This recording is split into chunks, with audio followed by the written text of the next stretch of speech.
Սրբազան հայրեր, նախ ուրախ եմ ձեզ տեսնելու համար եւ ուզում եմ շնորհակալություն հայտնել ձեզ ձեր սկզբունքային դիրքորոշման համար, որ դուք այսօր արտահայտել եք հրապարակային կերպով եւ գիտեք, ես կարծում եմ, որ այն թեման, որը արծարծել եք դուք ձեր հայտարարության մեջ, հանձնավորվածի միջոցով մենք շատ կարևոր մի ընդհանրական որակարգի հետ ենք առնչվում։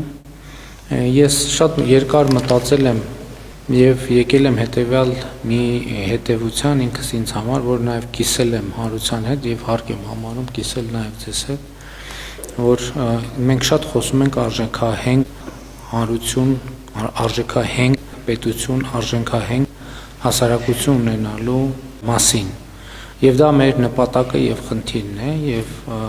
որտեվ այնուամենայնիվ ցանկացած պետություն ինքը հենված է բացի զուտ իրավական տրամաբանությունից, այդ իրավական տրամաբանությունն էլ հենված է որոշակի արժեքային համակարգի վրա եւ չի կարող պետություն լինել առանց արժեքային համակարգի։ Մեր արժեքները առաջին հերթին առնչվում են մեր հոգեվոր արժեքներին եւ իրականության մեջ ինչպիսի դեր ունեն մեզ համար հոգեվոր արժեքները, դրանք մեծապես կանխորոշում են նաեւ պետության ընդհանրապես արժեքահենք լինելը եւ հասարակության արժեքահենք լինելը եւ ես կարծում եմ, որ սա մի խնդիր է, որի հետ առնչվել է եւ որի վերաբերյալ դիրքորոշումներ արտահայտելը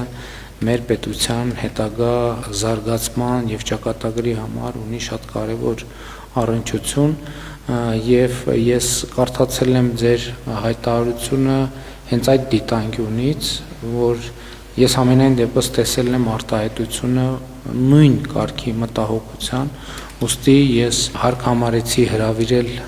ձեզ հանդիպման եւ զրույցի եւ ուզում եմ շնորհակալություն հայտնել ձեզ, որ ընդունել եք հրավերը եւ պատրաստ եք նման խոսակցության եւ քննարկման